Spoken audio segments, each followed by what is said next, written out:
founder and creator of Enterprise Rising Conference. For those of you that might have just joined us, a couple things to keep in mind as you navigate this conference. Number one, the agenda is right up here. You can click on the calendar. Number two, when you're out of watching, when you don't have my big head staring at you on your entire screen, you can bounce to other buildings. We've got 3 other buildings, a coffee shop, a rooftop lounge, and some sponsor fire pits where perhaps you can go over and talk to some sponsors and ask them some tough questions and get some free advice from them. That's what they're there for. We've got different things for whatever it is that you're trying to accomplish. And of course, here in the theater is where all the talks will take place. During the talks, by all means, please feel free to use the chat button down below. You can ask questions and I will work them into the conversation.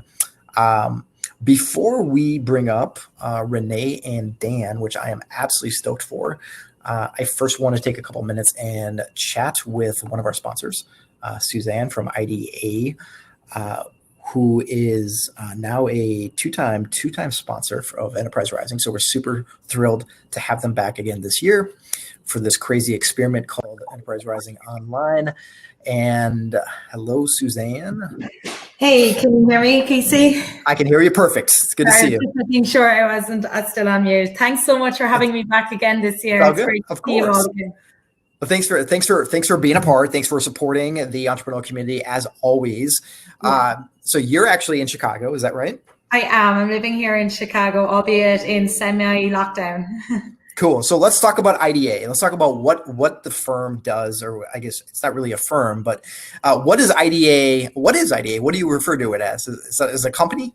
Yeah. So IDA Ireland, we're a government agency on behalf of the Irish government. Yeah. Got it. So we basically are responsible for foreign direct investment into the country of Ireland. So essentially, I'm helping technology companies in the States set up their EMEA HQ in Ireland when they want to go after that, new EMEA business. Got it. So you're like an on-ramp. So when a company is here in the US and they know they're going to need and want to do business and expand into Europe, you're the on-ramp, you grease the wheels and make all of that transition and all that expansion easier. Exactly. Is that a good summary? Yeah, it is. And I mean, because I focus specifically on emerging companies, so high growth startup, we can handhold as much or as little as you want. Usually companies do need a lot of direction. It can be the first time they're ever going international. And we handhold in, lots of ways. One thing we used to do pre-COVID and we're now doing virtually is like a site visit. So we invite you into Ireland. We give you like a 2 to 3 day itinerary where we introduce you to some peer community companies that may not necessarily be like competitors of yours, but companies that would be very similar to you and would have expanded into Europe when they were maybe at your stage. So we try to connect, make that peer community for you so you have a network on the ground. And then we help you open a business bank account, open a legal entity, find recruitment services. And very often we'll know some really great site leads that are looking for new opportunities too. And we'll pass resumes your way. So it's such a broad range of services, Casey. Yeah, and I was just talking to a founder last week who's at this critical juncture where they all of a sudden have a growing customer base in the EU specifically and realizes like it would make a lot of sense for him to build a presence over there. And he just had no clue like how to get started and no clue who to turn to. And in a lot of ways, you guys are it's an overused term, but I think it's very appropriate here, like the one-stop shop where you help make all the necessary introductions and point them in the right direction. What are some other ways besides site visits? What are some other things that you can help save a lot of time and a lot of hassle on for startups that want to open an office over there? Yeah, so I mean, finding property, definitely one of them. And if you're working virtually now, making sure that you have all the appropriate resources you need also. And hot topic at the moment across the globe is immigration. So if you're opening, an office in Europe and you may want some of your US colleagues to travel there, to bring that culture into the new office. We also help with expediting, work permits and visas, things like that. And you know what, it can go down to something super personal, like, that employee's kids getting into a local school or whatever it may be. So there's never an ask that's too big or too small. And then also if you invest in like, certain regions outside of Dublin, because don't forget there is life outside of Dublin, so in some other really great cities with lots of talent, then there are some also, some grants available, for companies who want to avail of that also.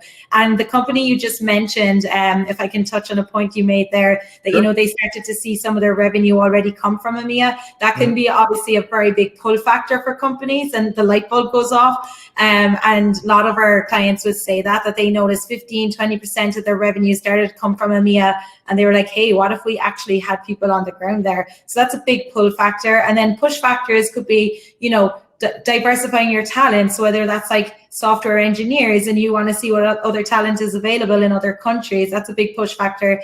And, hot topic, obviously, in this conference is VC funding. So, when companies start raising money, and they often say, should some of this go to, internationalizing? So yeah, lots of different push and pull factors as I said, kind of make the light bulb go off.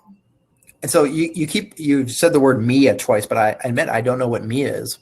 Oh, sorry, EMEA, EMEA.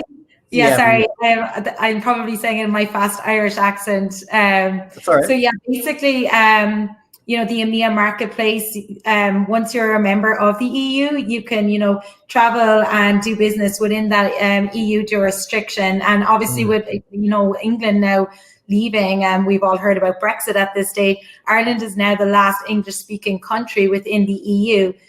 So that's definitely, a big competitive plus for us. Let's talk about talent for a second. Dublin has been in the news in the last year or so because Stripe just announced not too long ago, back late 2019, that they were building a big office in Dublin. So is Dublin where it's at now? Is that where there's a cluster of technical talent? And should startups think about opening an office in Dublin because there's a lot of talent to be found there? It's definitely a tech cluster, and lots of talent for sure. That talent does span outside of Dublin too. But yeah, Dublin's our capital city. Over 1 million people live there. It's a very diverse city, a lot of multilingual talent available. And likewise, some other, secondary cities outside of that, like Cork, Galway, Limerick, Waterford. And yeah, talent is our number one reason, Casey, why people, internationalize. And especially when I'm talking to these high growth startups, like tax and all these things aren't exactly on their plate yet. It's all about where do I find the people and how do I break into the market? And Ireland definitely ticks the box for that. I'm always like a bit shy to say that we do have free education in our country. I know that's a hot topic here at the moment as well.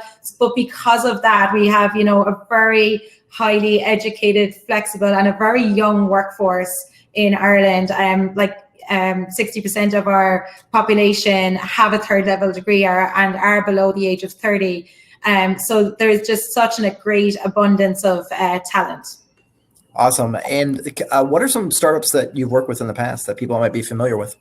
Yeah, so I'll start with some, Midwest companies in the emerging sector. We've seen definitely a lot of Midwest companies now sticking their head out, especially in Chicago. Active Campaign, Keeper Security, Infusion, and then to name drop some of the companies. We've all heard of, the Slack, the Qualtrics, Indeed.com. They were all at that like 100, 200 person company when they started looking at internationalizing. Because I know when I name drop them now, you're like, wow, I'm so not there. But, they were where a lot of your clients would have been, when they started to think about this. Awesome. Well, there you have it, founders. This is especially true if you're at several million in revenue or you just closed your Series A and or expect that your customer base in Europe is going to start building fast. Reach out to Suzanne. Suzanne is unbelievably gracious with her time. She's perfectly happy to have conversations with you like a year before you think you might even need them. And Suzanne, what's the best way for somebody to get a hold of you and have that initial conversation with you? Yeah, I'll leave my email address in the chat box right now in my LinkedIn profile. Cool. So reach out to either of those, or afterwards, if you want to tie up with Casey, I'm sure he'll introduce you. But I know, Casey, you'll probably have like a million emails after this conference. But yeah, you'll find me on email or LinkedIn. And here's an offer just to anybody in the audience. You can always reach out if you saw a sponsor that I brought up on stage like Suzanne, And keep in mind, like all my sponsors, I handpick. I'm picking them because I know they're relevant and I know they're helpful. And if you want an introduction, you can always reach out to me. Everyone, I think, has my email address because I think at some point, some email blast probably came out from my email address to all of you attendees. So you can always, if you can't find them on LinkedIn or you can't find their email address, just feel free to reach out to me. I'm happy to connect you with any sponsor because I know they're going to be helpful and I know they're going to give you great advice. So thank you so much, Suzanne, for being with us today. Thank you for being a backer of the conference 2 years running. Thanks for having me. All right, see ya. Bye. All right, stay tuned, attendees. We're in the process right now of queuing up our next speaker, next speaker team. So we have to wait for 2 different people. Let's see here.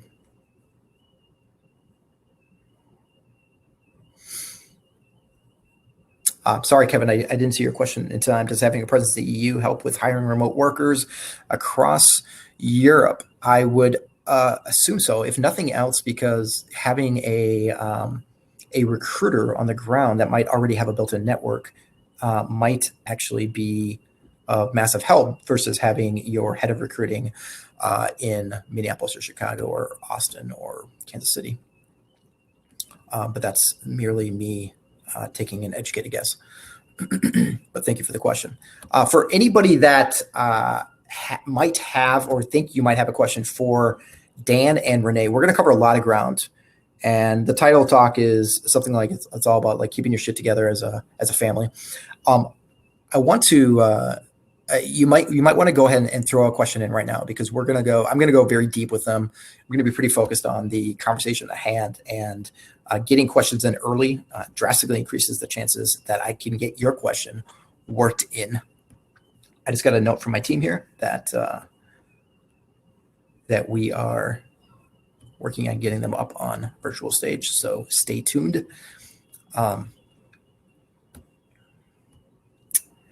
And you'll see some big heads on your screen here very soon.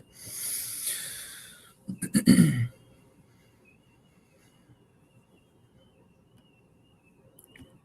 by the way, if anyone's happens to be either a Renee Warren or a Dan Martell fan, chime in the chat. I'd love to know that you actually follow them and what value you get out of either of them, especially because they both create mountains of free content.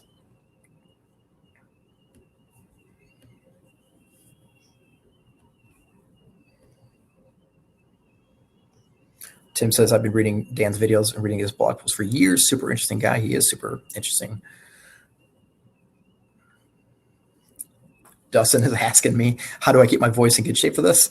It's good. I don't know. It's a good question. I've never had voice issues, period. So part of the trick, of course, is having good quality mic, which lessens the burden of having to talk loudly. If I had to talk, let's say, even 50% louder than I am talking right now, then my voice would be shot by 1 p.m. No question about it.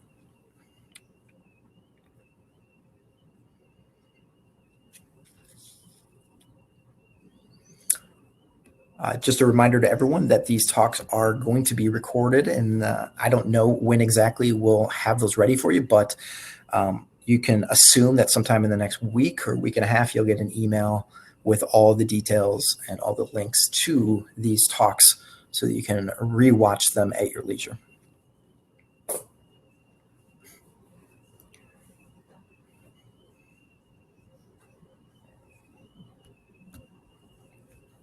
Okay, I see one question. Thank you, Paul. If anybody else has any questions about balancing life and work or life and CEO or life and founder life, then feel free to queue it up right now. And that way I can 100% make sure that I work it into the conversation.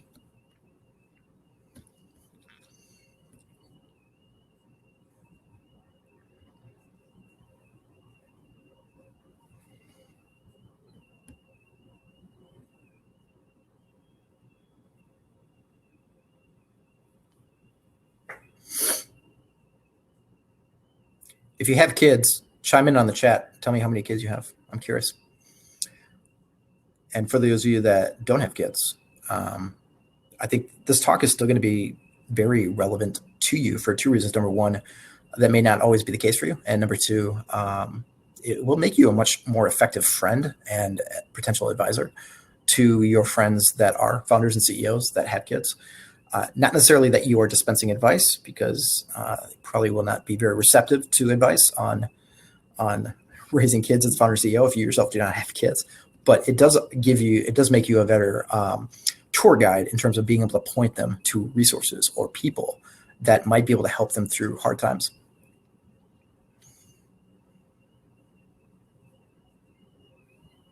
Awesome. Cool. And it's worth noting, part of the reason why I deem it very important to have content like this, which you will not find at any other SaaS or startup conference, is because by definition, most enterprise SaaS founders tend to be older. You don't see many 21-year-old single people with no families starting enterprise SaaS companies, because they haven't yet been exposed to enough pains in the marketplace to know what to build. And so this is the world of enterprise SaaS is heavily populated by people that are later in life that odds are do have a family. And Renee Warren is in the house. Hi. Renee, can you hear me okay? I can. Can you hear me? All right. I can hear you perfect. Thank Sweet. you. You got a serious mic. I'm very impressed. Well, I'm a podcaster, so if I don't have a serious mic, then there's something wrong. That's true. That's true. All right. We are waiting for Dan to come up on stage. But while we wait, let's see here. If you had to sing a song beginning to end right now because you know all the lyrics, what song comes to mind? Probably Twinkle, Twinkle, Little Star. It's very fitting for the theme. I have live kids, so I have to. Yeah. Did you know, though, fun fact about that song is the ABC song is the same tune. That's right. Yeah. Yeah. That's cool. No, but really probably like the Fresh Prince of Bel-Air song. The intro to the show. Yes. Who doesn't know that? Right. Well done. It's a long time ago. For sure. I hope you don't ask me to sing it, though. No. I haven't warmed up yet. No, that's perfectly fine. Yeah. So my husband is, he's doing the laundry. No, I'm just joking. That would be awesome, though.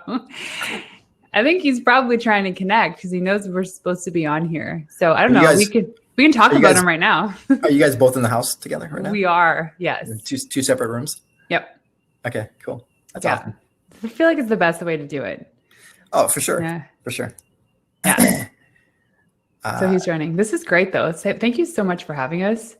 Oh, I'm totally stoked. I've been looking forward to this for weeks and weeks now, and it's for those founders in the audience that perhaps are not married, or have kids. Like, a lot of this will still apply to other areas of your life. What the cool thing about getting Renee and Dan on stage is that you are getting two people that have been pressure tested for years of figuring out balance and running a company, because the pressure of doing that and sustaining the relationship and not having it go up in flames, and having kids and not having those relationships go up in flames, means that they've had to figure out more, and they've had to figure it out faster than the average bear. So I want to just make sure that all the founders in the audience that maybe are not married, this is still going to be advice that you can digest and apply to your life. And totally, you're hearing it from two people that just have had to figure it out under with much higher stakes. Well, I will say this, though, us both being entrepreneurs and understanding the tools needed to actually grow a business, we just took that and applied it to our family life. There you go. And it sounds crazy, and to some people that's not sexy, but it worked. And that meant project management systems for us and our nanny and anybody that worked with us. The philosophy of it was weird. There was Google Docs. We have weekly stand-ups. We have quarterly retreats. So everything that a startup would do, well, actually, Dan's calling me right now. Uh-oh. I don't know. Take it. Take it. Hey, we're on. Yeah.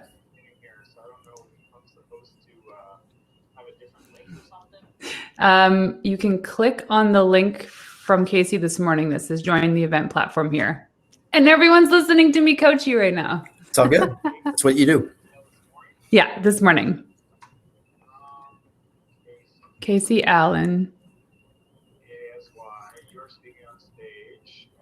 Number one. Just number one, there's the link. Yeah. Or you can just come into my office. Oh, okay. Yeah, I'm in here, but it's not like they gotta bring me on or something. Yep.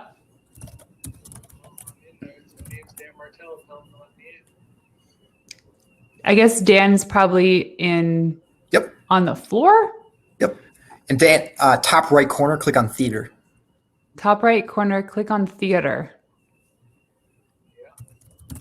And then you'll probably, this is you going on stage.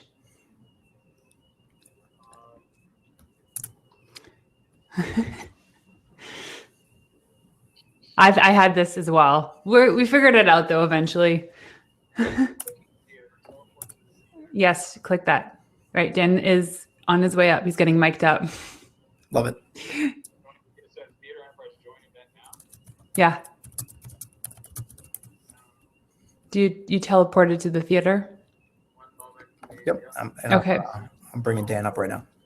Okay, you should be in. Hold on.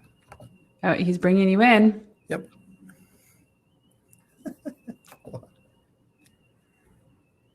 Justin, go ahead. Go ahead and do it, Justin. I'll keep my mouse off it. There we go.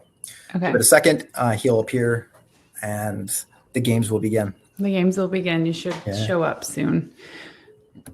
Right. He's gone, so maybe he's coming up. Yeah, it's all good. What tool do you guys use to keep it all together? What besides? We have multiple tools. Okay, all right. We use Google Docs and Google Spreadsheets for everything, to track our finances, to agendas for our meetings. We use Trello for project management stuff for the house, for traveling. We use Voxer to communicate with each other or with anybody that's working with us directly on a project. What else do we use? I feel like that might be it. Oh, there's probably more. I don't know. But those are the foundational ones, and I use those in my business as well. But with Dan, those are what we use and it works. Got it. Yeah. And note to anybody in the audience that's thinking of like using exactly that stack, use whatever you already know, because then you have the most likelihood of actually sticking with it. Dan, welcome. Can you hear me okay? I can hear you, and my video is working, and hopefully my audio is working. You look fantastic. All right. Thank you. Let's rock and roll. So I'm going to do a very abbreviated version of an introduction because you guys have bios all over the interwebs. You guys are very out there, very visible. So all you need to know is that, and we're going to get more into this in the weeds, but all you need to know is that you're looking at a couple right now who have done a lot in a very short amount of time and launched lots of new things in a short amount of time and had to figure out how to make it work. And I'm going to start with you, Renee. You had said in an interview once, and I'm quoting you, "It took hitting rock bottom with my health, my sleep, my relationships, ultimately my happiness for me to turn things around." What was happening in your life when that happened?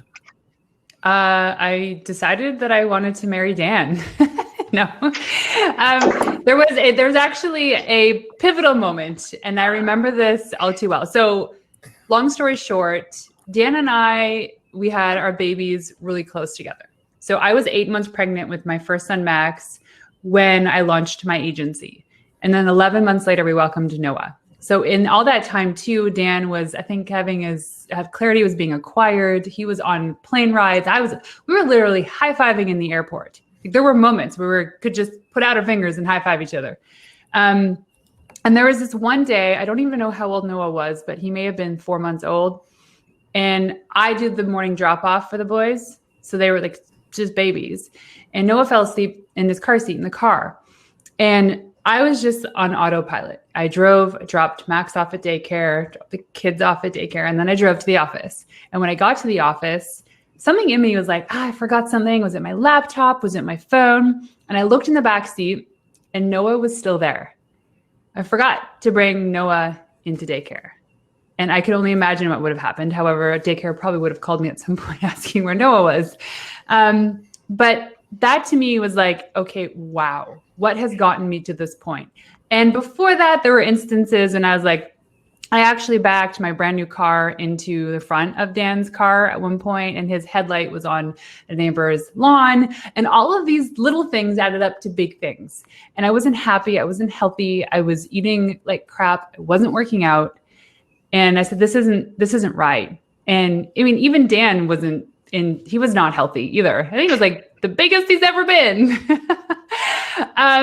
And we realized it was a process, and there was a lot of encouraging of each other to actually be okay with applying new methods to our family life, like what we talked about earlier in terms of using project management systems to manage our family life.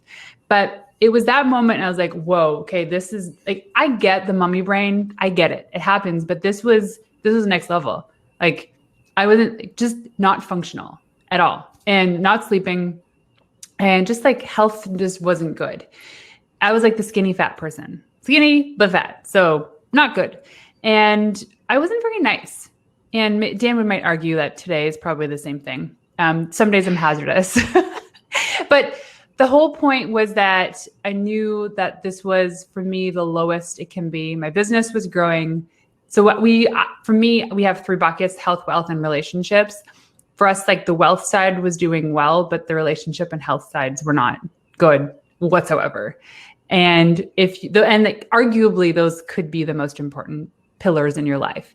And so that's when I knew things needed to turn around.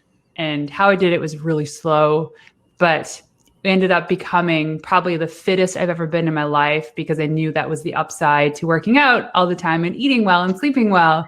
And then just being able to enjoy activities with my kids. Like I remember it was like the second year of me doing CrossFit consistently for like 5-6 days a week. I went to pick up my son to like put him on my shoulders. And it was like, whoa, like he just went on my shoulders really easily because I was strong. And I was like, this is cool. This is cool when the stuff you've been working so hard on can actually be applied to like real life instances. And I was like, okay, this is a good trajectory. And everything we did to focus on our health and our mental well-being paid off in spades in every other facet of our life. And so that's what I mean by hitting rock bottom.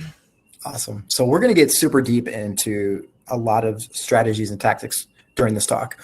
And Renee, I'm going to start with you on this front. And this is going to surprise a lot of people, which is why I'm leading with it. Every Friday, you and Dan give each other ratings. And there's way more to the conversations than just the ratings, but I find this super profound, and most people would find this very difficult to do with their significant other, with their boyfriend, girlfriend, fiance, husband, or wife. How and when did you start giving each other ratings as part of a regular ritual? Oh, I don't even know. Dan? It must have been like 4 or 5 years ago. Yeah, probably more than 5 years ago. Okay. Yeah. And so whose idea was this? Who proposed it? And how did it start? I think Dan. Yeah. How did it start?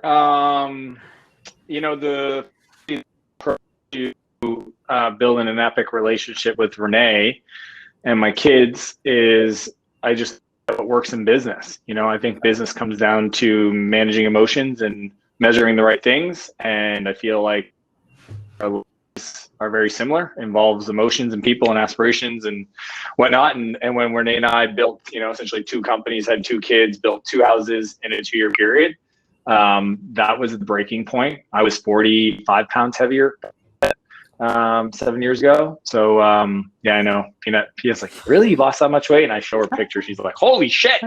Yeah, but really pulled in. But the idea of getting feedback on a weekly basis, we do that in business, right? I call it a precision scorecard where you measure all your KPIs. So ask a simple question like, how am I for you as a husband, 1 to 10, and for Renee to say 7. And here's the reason why. I think really smart thing to do. Because when I look at all my friends that have been divorced, and like most people, half of my married friends are divorced or on their way to get divorced, it's because they separated and they went way too long going like this, right? Whereas what we have is we have a weekly pulse where if we get too far apart, the feedback loop closes it, so that it would be almost impossible for us to drift too far apart before there's a conversation about that.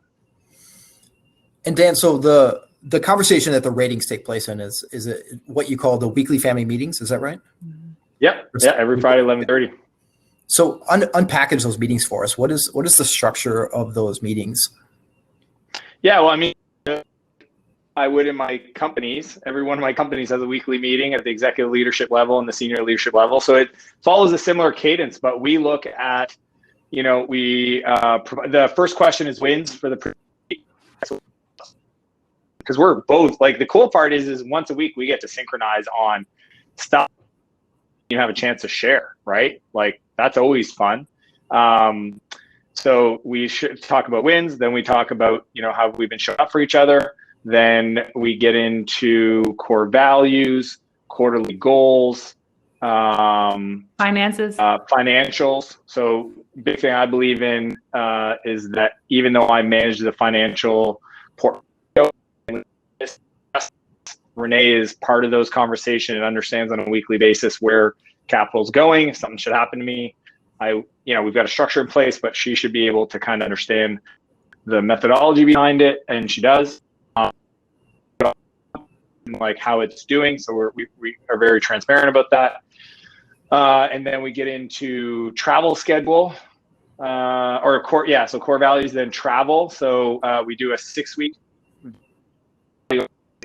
just kind of resets every week, and then we also look at what we do, and then we plan the weekend, because that's usually for the most part open for discussions. And then the last thing is we have a list of things that we need to discuss as a partner. Like, and this is stuff we don't have, like we're going to sit at dinner and talk about where are we going to spend the winter, right? We just decided we're heading to Kelowna, which is in British Columbia. It's the other side of Canada from where we live. So we're spending the whole winter months there. But that was the discussion we obviously had on our weekly meeting to talk about, what we and can we go create that? And we did. So now we're going. So discussions can be everything. I mean, I write down stuff like, and Renee will write down like, hey, I didn't like the fact that during the week you didn't come at 8:30, bedtime 7:30. But she won't confront me then. She'll write it down. And then in our weekly meeting, as part of a constructive conversation, she'll say like, hey, this is how I felt. I think it's bad. Kids got to get up for school the next day. Can we just everybody's home by 7:30? Fair enough. I can live with that one. As an example. Renee, is there any other stuff that you think would be relevant around discussions or things, or anything else on the agenda I'm forgetting? It's all we literally pull it up and go. Yeah. So we keep all of this in a Google Doc and Google spreadsheet. And Renee, you have a template on your website, I believe you can link up in the chat for everybody. I do. I'd have to find it. Yeah. But so for the core values, we have 5, and we measure against them every week out of 10, the 5 core values. So growth, community, adventure, spirituality, and health. And so those are the core pillars and core values for us that mean the most to our family. And so we measure them based on the entirety of the family, not just Dan and I. So how we were growth minded with the kids, like what did we learn? What did we do adventurous this week? How often did we meditate? How much did we participate in the community or do things with other people? Because we know that if we're not actually measuring against this stuff, then things will kind of go to the wayside. And so we think, okay, it's Friday and we didn't do so well on the health side. Why? It's because we ate like crap all week. Well, that's a signal for us to like reset and then start looking at our nutrition again.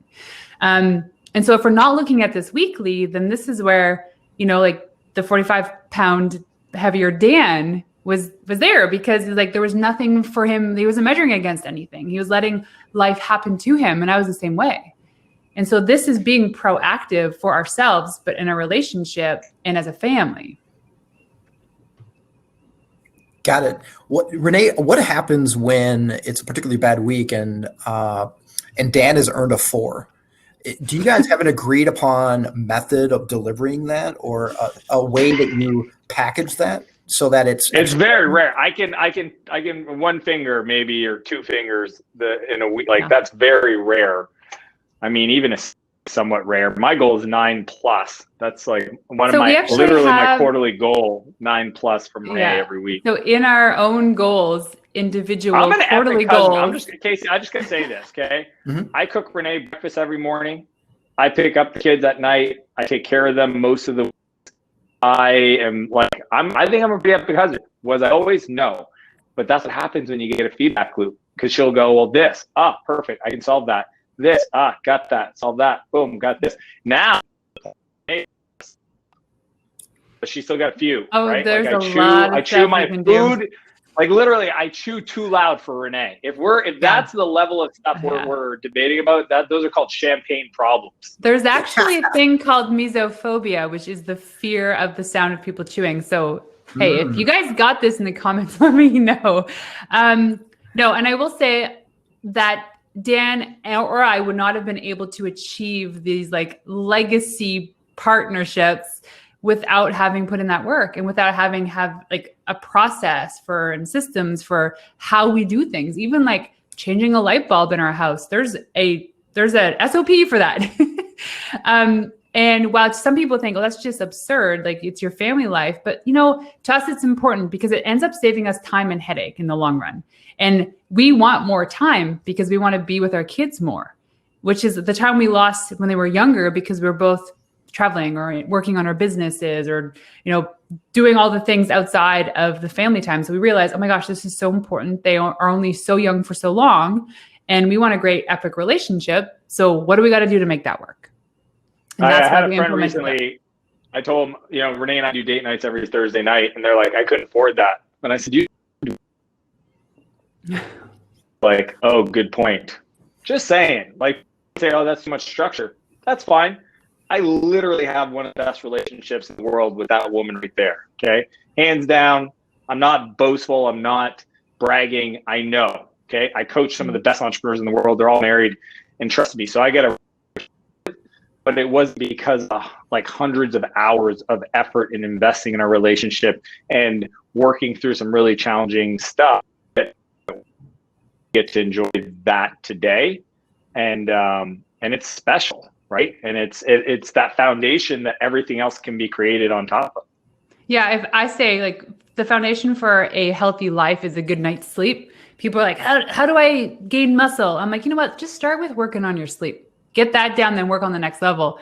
So for us, it was like we implemented these things a little bit at a time to the point where this became the foundation for us having a great relationship.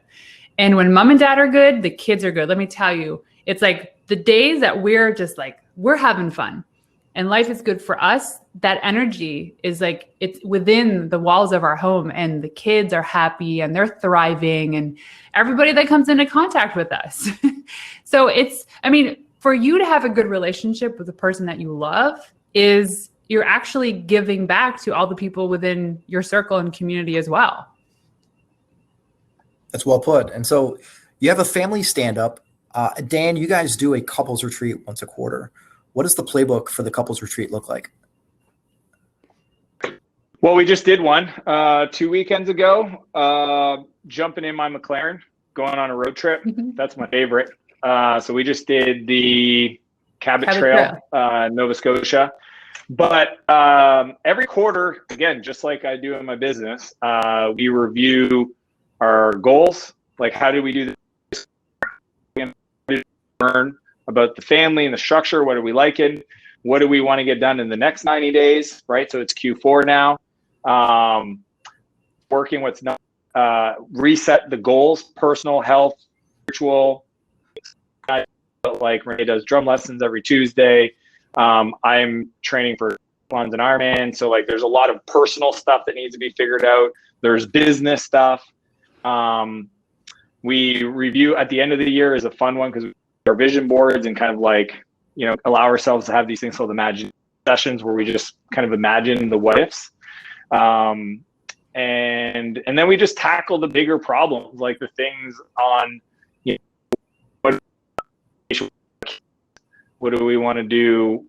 Like travel. Obviously, COVID's thrown a wrench in for everybody, but I'm an extreme extrovert. I like to be out. So, usually like the Kelowna conversation and going away for the winter, that it's not a nap thing we're going to talk about at the end of the quarter. And I was a little bummed because I wanted to get ahead of it. But, you know, we spent 3 days together kind of dissecting what that would look like. So it's very similar to what you would do in quarterly planning for a company or a department or a team. Just are focused on yourself and but visually and strategically and all that stuff, that's what we create, and we write it down, and we put it in our, you know, our quarterly plans, and we copy reviews. And yeah, I don't know, Renee, if there's something else I'm missing. Whole lot of snuggle time. Yeah, no, it's great that we have this. And I just think about, like, it's not easy. And I've coached lots of people on this process, but it comes with compromise. Like for me, I absolutely refuse to apply any sort of software to our family life because that's all I did all day long at work. I'm like, why am I going to come home and check a spreadsheet and look at Trello? And like, no. And then when we started doing it, I was like, oh, this makes sense because now I can directly, indirectly ask or tell Dan to do something because it's in the project management system. It's like, replace light bulbs, assign tasks to Dan. It's like, oof, that's off my plate. But it's there and it's visual. And you're able to create more capacity in your life when you have structure in your family life. And that to me, and like the trust too, the trust factor has got to be there. And so the compromise is because you have the same vision. So part of this quarterly retreat, we do our annual retreat in December. We actually come up with our theme word for the next year. We review our family mission statement because we have that as well. And we treat our relationship as though it was a business. We're incorporated. And we got to think, okay, this is our vision. This is our focus for the year. How are we going to get there? Right? If Dan's like, my goal is to fly private 10 times a year and visit 5 new countries this year. And I'm like, okay, I don't want to do that. But hey, you want to? How do we support each other's dream here? And it allows us to be better individuals and allows us to grow our businesses. Awesome. Here's one for both of you. Dan, why don't you take it first, then Renee. Dan, you specifically talk about boundaries when you try to talk about balancing being a CEO and a husband and a dad.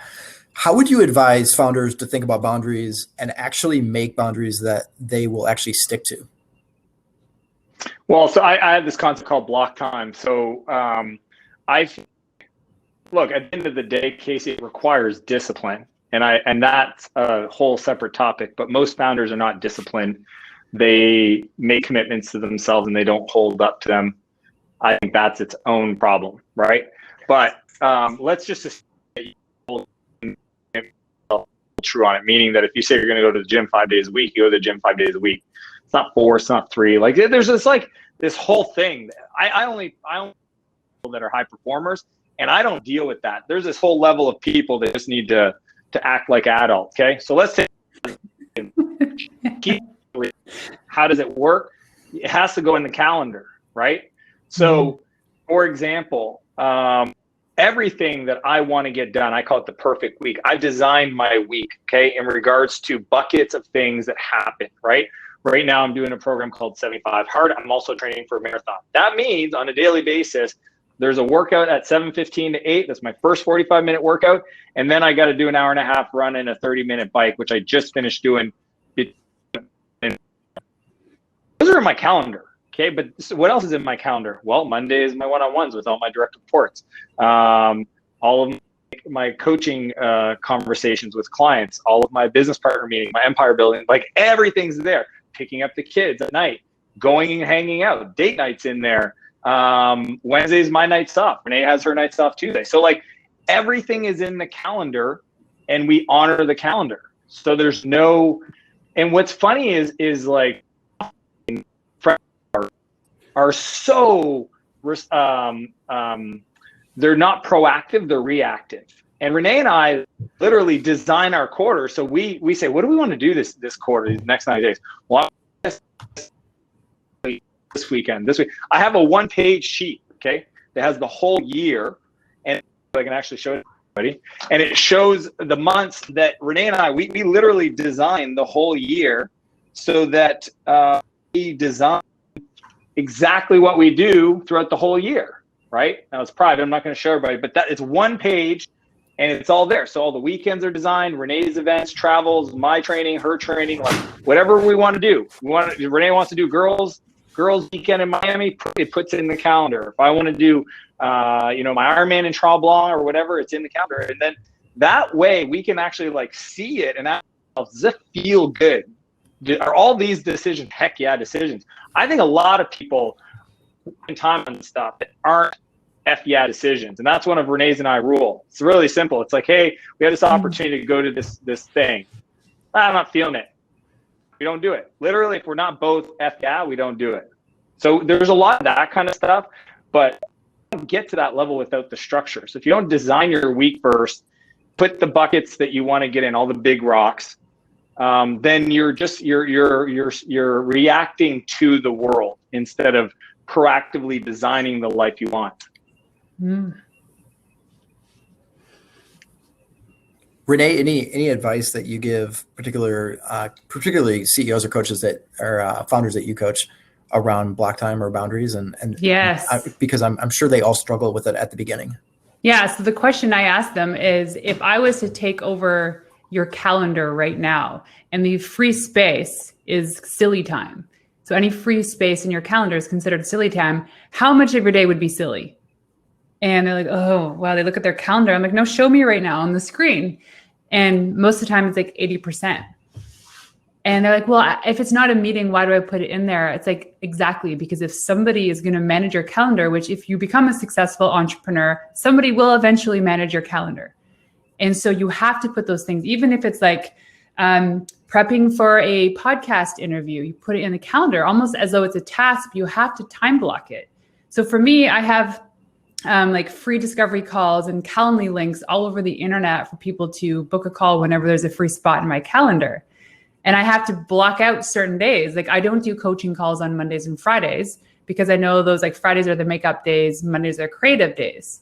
And so that works for me. But you have to put in your calendar the things that you're going to be focused on, your big rocks, which is I call it the focus forward framework, where it's like the 3 pillars of the things you should be working on in your business should be in your calendar all the time. Because that's the thing that allows you to move your business forward. It allows you to move your family life forward. So I do want to say this though, when Dan and I first started dating, he never used a calendar, ever, at all. And I think the first thing, correct me if I'm wrong, Dan, that you actually put in the calendar was dinner time with the family every night. Yeah. Because and just to give context, I used to have a belief that if I had scheduled meetings, then I wasn't free. So I had this weird belief that scheduled meetings require, and I worked my butt off to become financially free, so I shouldn't have a schedule. Well, you can't be ambitious and not have a schedule. Those two things don't work. I just want to throw that out there. And I thought you could do it. Guess what happens? Team gets pissed off at me. Turns out if you want to perform at the level, you need to create a rhythm and a cadence and a schedule. So, and the reason why is so that you have a feedback loop. And Fridays we can say, hey, did that feel good for you? Yeah, it felt good for me.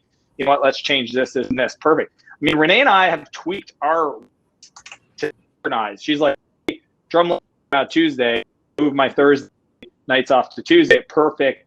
I'll change Thursday to this and then that. And then how about lunch we do this. Again, at this time, I'll do my long runs here. We'll do dinner with the family on Saturday. Like essentially we just say what would make an epic week and then try to replicate. And we have standing, like this summer, we had a boat where we had, and we used to do every second Thursday couples night on the boat. So we would invite 3 other couples to join us every second Thursday. So like that was in why? Because values is community. So it's like that level of thinking you can't do if you don't schedule, right? Because especially if you're coordinating with other people, like my families are my brothers are entrepreneurs, my entrepreneurs. So like to just call them up last minute and be like, "Want to do dinner?" Good luck. They're so I just feel like the more you can plan, the more you can enhance that. Yeah, and I will say this, and you actually just made me think about this, that when we look at the blank slate calendar for the year, so we do this thing, Dan, what's it called? perfect year, or what do you call it? Preloaded year. Okay, preloaded year. So when we do our annual planning in December, it's like a blank slate for the next 12 months, right? But what are the things that we put in there first? Are relationships and health things, right? Yeah. So like, it's like, oh, you're going to do an Ironman here, or you're training for a marathon here, or you're doing 75 hard. Okay, where's our next couples retreat? When are we like, so it's relationship and health goes in first, and then the rest is business, because that's our priority. And we know that for us is the most significant. Yeah, I mean, the big idea, Casey, is we design our businesses around our lives, right? Whereas I think a lot of people design their lives around their business. Yes. We put the life stuff in first and then fill in the rest. And I think, Renee, you said this best, and it should be a t-shirt. You said, don't prioritize your schedule, schedule your priorities. And I think that's exactly what you're talking about right now. Yeah, absolutely. That's great. I probably did not coin that, but if I did, that's amazing. I know, I'm like, I'm attributing it to you. Okay, thank you. Yeah. It's true. And I think a lot of entrepreneurs think that their priority is their business, but Dan says it best. And he says this to his coaching clients all the time. If you are going to be so successful in your business and you ruin all your relationships, at the end of the day, you're not going to have anybody to celebrate it with. And it's like, wow. So some people, especially men that are working a lot, it's an eye opener. It's like, you're right. And so, and really, to run a business, you don't need to be working 70 hours a week for 10 years. If you're doing it, then you're doing something wrong. Yes, there's ebbs and flows, because when Dan was first starting his coaching practice, yes, there was a lot of nights where he was taking sales calls and weekends where he was busy, but we understood, just based on the cycle of starting a business, because we had done it so many times before. This was a small point in life. And it was a negotiation too. So there's three things that I believe is your commitment, and your success habits, commitment to others, and your business fundamentals. And those are like the three things that if you can't let, like, I can't choose to work nights without having a conversation with Renee and say, hey, for the next 3 months, there's a transfer that's going to happen, which means that on Wednesdays and Thursday nights between 7 and 8:30, I have to take 3 calls, okay? And if you're okay with that, I'm going to do it. If not, that's fine. At least we have a conversation about it. But that's where I see a lot of people make mistakes. And the biggest reason, Casey, is because they say, well, I'm for my family. Well, guess what? Your family never asked you to do this. Yeah. And a friend of mine who told his wife, for the next 2 years, I'm going heads down. I won't be here in the morning to see the kids wake up, and I won't be here when they go to bed Monday to Friday, but I'm doing it for us. And you're doing it wrong. Mm-hmm. You made some belief in your head, right? Like I said, it's the schedule. I don't believe you can be free if you have to schedule your day. Turns out that was a stupid belief, right? So really, it's just about asking yourself what is true that are not true. In hindsight, now that I know what I know, I could have not had to make that decision, right? But it's even just being open to the belief of whatever circumstances that it's possible, right? That you can grow the business and not work more than.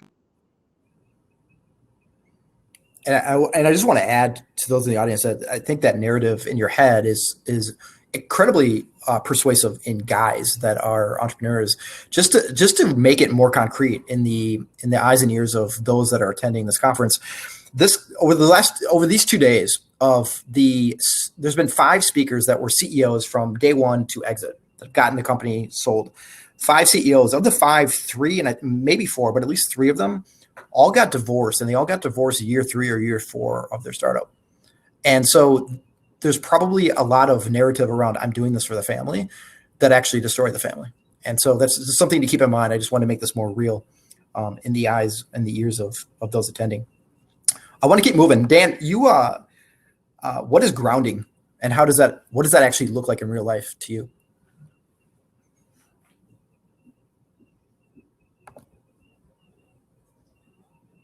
Uh-oh.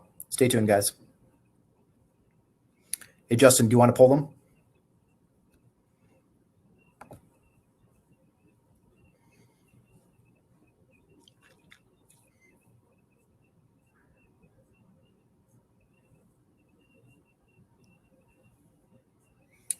Guys, let me know what your thoughts are in the chat. Is this good? You liking it? You digging it? Does anything resonate with you? If something resonated with you, let me know in the chat. Love to hear.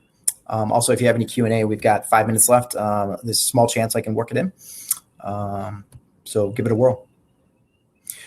Dan, what is grounding and what does that look like in real life for you? I mean, so I have a spiritual practice. I meditate, part of my morning routine. I'm a big fan of getting out into nature. So like today I have my big run and it was in the woods. The wintertime, big snowboarder. So backcountry hiking and running, doing laps, like skinning up mountains and stuff. To me, I just feel like humans were meant to be in nature. And there's a bunch of studies around happiness, right? That even going for a walk every day for 30 minutes outside. And a lot of people, the easiest way to do this is to just take your calls outside. So I do a lot of walk-in talks, either in person with people when I can, or today I did 3 hours of calls while I was walking around with like some background noise. But that's the way I stay grounded. And then, I would say they definitely ground me for sure. Mm. I want to end by talking about your coaching and the work that you do with startups. You run the SaaS Academy, which is your way of helping startups founders level up. Can you describe SaaS Academy and who specifically did you build this for? Yeah, actually, Kevin McCardle's, I just noticed in the chat, he's here. He's a client. So who did I build SaaS Academy? SaaS Academy is 3 parts. I always say that people win because of the content. So I've built 350 growth playbooks that you can literally swipe and deploy. You come for the content, you win because of the coaching, and then you as a community. And those are the 3 C's. So SaaS Academy is 1 part mastermind in regards to the peer network. Founders like Kevin, I coach the founders of ClickFunnels, Proposify, Carrot.com. Pretty much if you're a bootstrap founder at least 10K a month in reoccurring revenue monthly or 25K, you will not find a better use of your time and investment than that. For example, the coaches that I recruited to coach, for example, Marcos Rivera came from Vista Private Equity, $50 billion SaaS fund. He manages pricing packaging plans as a coach. Etienne de Bruyne, these are people you can book one-on-one for coaching calls. So it's like I pretty much built in advisory board, built in peer network, built in growth playbooks, templates, process docs, SOPs to like a technology called the ACES growth engine, track, convert, expand, scale.